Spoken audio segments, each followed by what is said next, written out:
hisobini qanday ochish kerak? Assalomu alaykum hammaga. Bugun men hammaga hisobini qanday ochish kerak bo'yicha eng oddiy va aniq yo'l bilan qo'llanma beraman.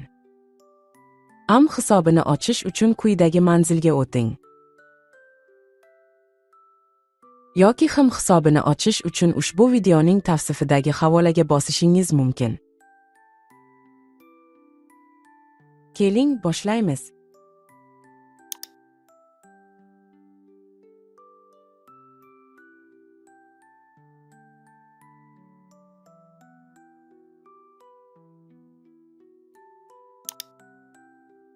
Bu ximga kirishdan keyingi interfeys. Tilni o'zgartirish uchun bu yerni bosishingiz mumkin.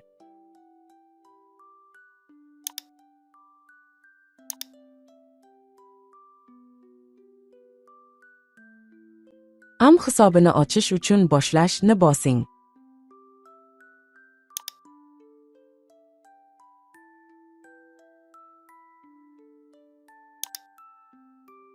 Sizdan quyidagi ma'lumotlarni to'ldirishingizni talab qiladi. Jumladan yashash mamlakati, e-pochta va parol. Iltimos, ma'lumotlarni tartib bilan to'ldiring.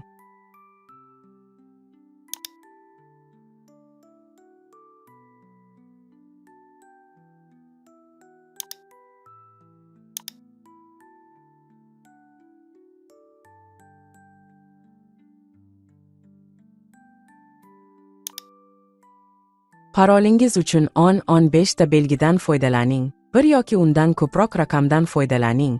Bir yoki undan ko'proq ingliz tili kichik harfidan foydalaning. Bir yoki undan ko'proq ingliz tili katta harfidan foydalaning. Bir yoki undan ko'proq maxsus belgidan foydalaning. Men sizga ma'lumot uchun ekranda misol ko'rsataman.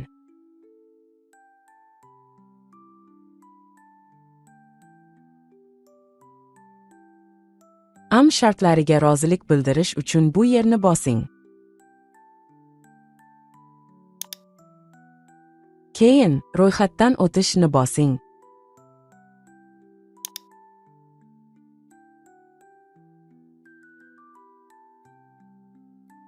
Sizga tasdiqlash elektron xatini yubordi. Gmailga kirish uchun yangi yorliq oching.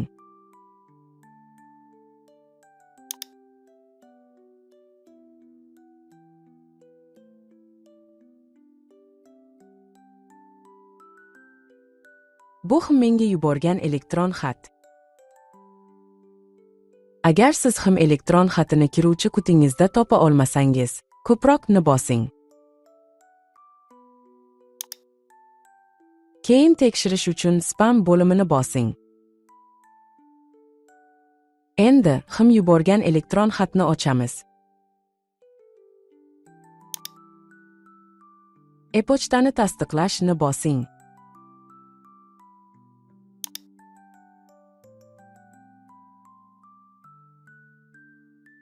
Mablag'larni qo'yish va savdo qilish imkoniyatiga ega bo'lish uchun hozir tasdiqlashni bosing.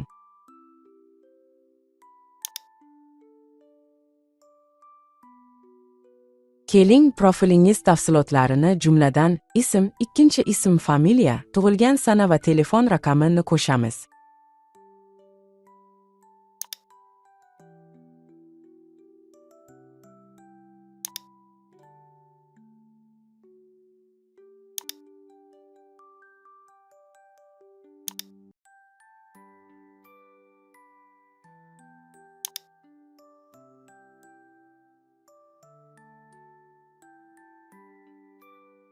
Davom etishni bosing. Keyin yashash mamlakati, manzil, shahar, shaharcha, ko'cha raqami va pochta indeksi haqidagi ma'lumotlarni to'ldiring.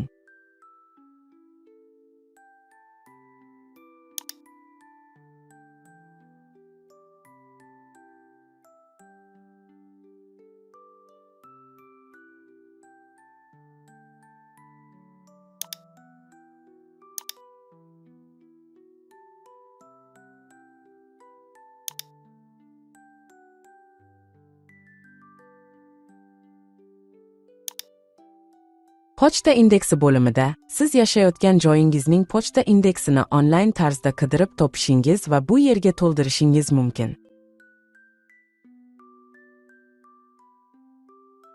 Barcha ma'lumotlarni to'ldirganingizdan so'ng, moliyaviy tafsilotlarni kiritishni bosing. Investor profilingiz bo'limiga o'ting. Ham so'raydi, sizda Forexga oid ta'lim darajasi bormi yoki siz Forex yoki farq shartnomalari kabi derivativ mahsulotlar bilan kamida 15 marta savdo qilganmisiz? Iltimos, bu savolga javob bering. Keyin davom etishni bosing.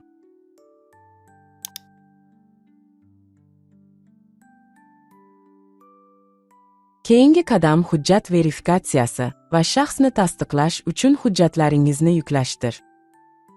Verifikatsiyani boshlashni bosing.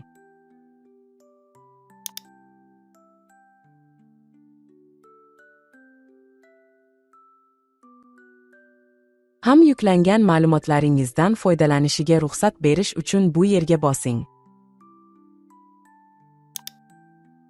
Bu tugmani bosing. Bu yerda siz chiqarilgan mamlakat hududni tanlang va it turini tanlang kerak.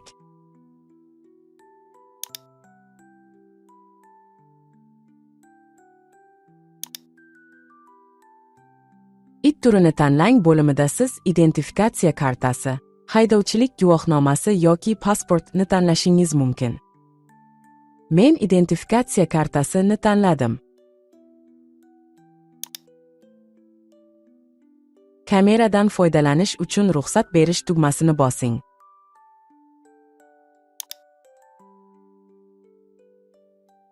Iltimos, hujjatlaringizni tekshirish uchun ramkaga joylashtiring.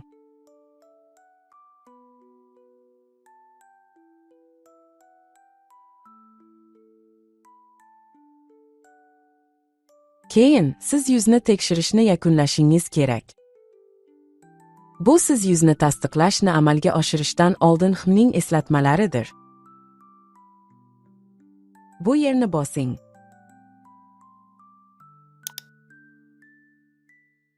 Iltimos, yuzingizni ramkaga joylashtiring va ekrandagi xm ko'rsatmalariga amal qiling.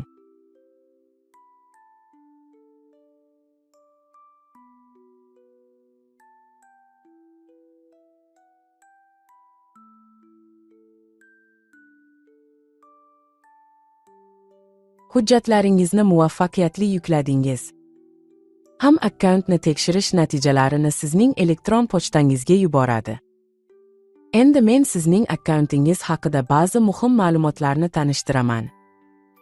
Shaxsiy kabinetga qaytishni bosing.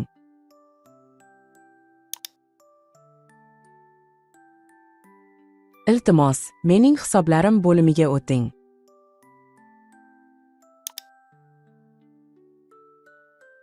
Bu yerda siz savdo akkauntlaringizni boshqarasiz. Am akkauntni ikki qismga bo'ldi: haqiqiy akkaunt va demo akkaunti. Bu ham foydalanuvchilar uchun yaratgan MIT5 standart haqiqiy akkauntidir.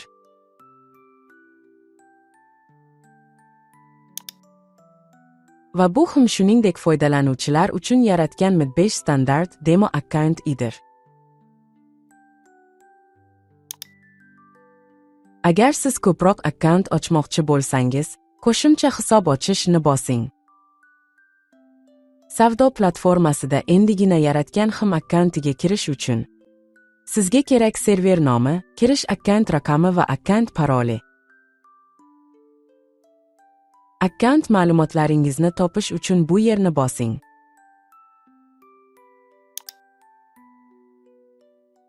Hisob ma'lumotini bosing.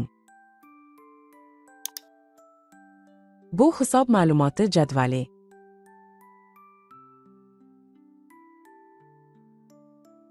Siz server nomi va kirish akkaunt raqamini bu yerda topishingiz mumkin.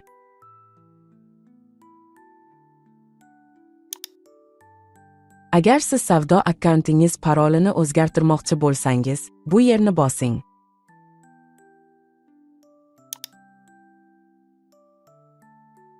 Keyin savdo hisobi parolini o'zgartirishni tanlang.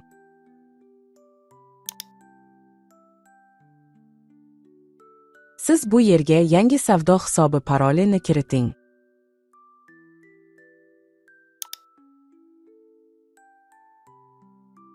Parol talablari on 5 ta belgidan foydalaning, bir yoki undan ko'proq raqamdan foydalaning, bir yoki undan ko'proq ingliz tili kichik harfidan foydalaning, bir yoki undan ko'proq ingliz tili katta harfidan foydalaning, bir yoki undan ko'proq maxsus belgidan foydalaning. Men sizga ma'lumot uchun ekranda misol ko'rsataman.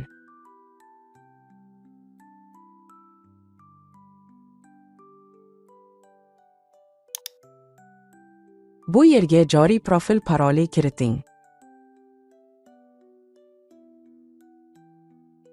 Uni to'ldirgandan so'ng, parolni o'zgartirishni bosing. Parol o'zgartirildi. Hujjatlaringizni muvaffaqiyatli tasdiqlaganidan so'ng hisobingizga kirib, savdoni boshlashingiz mumkin. Siz ushbu videoning tavsifida bergan MT4 va MT5 ni qanday yuklab olish va ishlatish video qo'llanmasiga murojaat qilishingiz mumkin.